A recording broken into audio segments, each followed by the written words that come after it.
telling us about a lot of papers reacting to those figures that haven't come out yet, but they're expecting them to be quite bad. Let's take a look at Le Figaro. More bad news for the president, François Hollande. François Hollande has his back against the wall. Now, in its editorial, Le Figaro says what's terrible about this is that the government is once again starting to come up with an excuse. Why are things so bad? Well, the Élysée is concocting a tall tale to explain the current situation. It's Germany's fault for being so selfish, for not coming to the rescue of other struggling EU economies. That is what François Hollande is telling us, according to Le Figaro. Le Figaro really laments the fact that the government doesn't have the courage to take responsibility and admit that the terrible economic situation is its own fault. Blaming the Germans is always an option. The pro-business paper L'Opinion, meanwhile, agreeing with that analysis in Le Figaro. That's right, 100%. Now, bear in mind, L'Opinion is pro-business, very liberal, libéral, as they say here in France. Now, L'Opinion in its editorial is also very tired of the government's excuses, this idea that it's not me, it's everybody else's fault. But you can see here in their editorial, they say France has no more excuses. And in fact, the government is so predictable, you can almost already hear the speech that François Hollande is going to give once those figures come out. You could almost write it now. And L'Opinion has made a list of stereotypical catchphrases that politicians use all the time. Like, this is the mother of all battles. French people have sent a message. It must be heard. Just to quote a few others, France is a great country. This is something that often comes up in speeches. And my favorite one is everything must change. You can imagine that all these right-leaning papers just can't wait for the day when Hollande is going to say that. Meanwhile, the man himself, François Hollande, perhaps wisely, given what you've just been saying, has gone AWOL. That's right. You can read about it in Le Parisien. It's a pretty silly story, actually. They wonder, where in the world is the president? Now, for 48 hours, he really slipped off the radar screen. On Monday, in a communiqué, he announced he was going to the south of France for vacation to visit his family, and then he disappeared. It's as if he completely vanished, evaporated under our eyes, says Aujourd'hui en France, Le Parisien. He ended up turning up yesterday at his father's house in Cannes. Now, a lot of papers are wondering, where was he and what was he doing?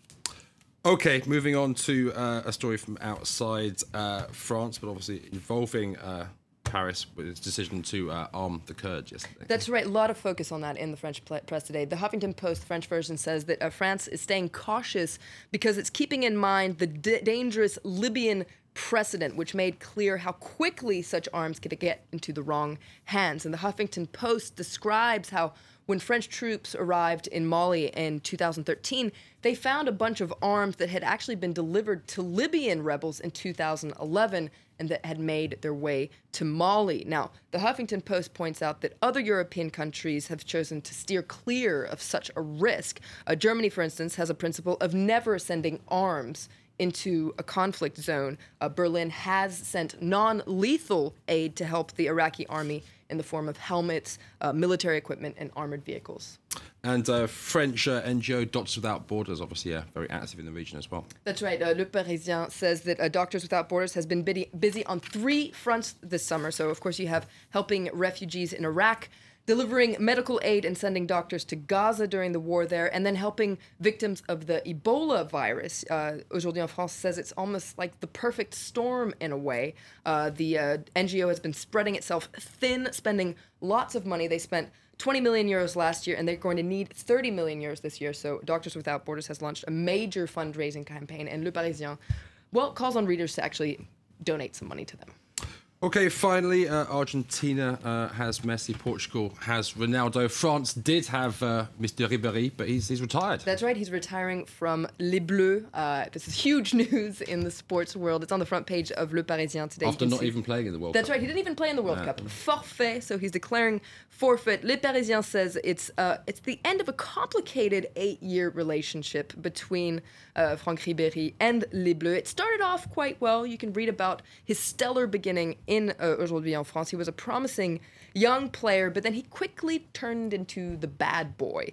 He was part of the players who, well, they did a strike during the last World Cup in 2010. As you said, he didn't even play in this World Cup. So Libération says, you know what, it's not that big a deal.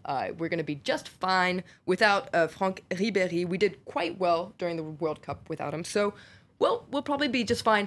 And anyway, he might come back. This might be a false alarm. He might be back on the French side before we know it.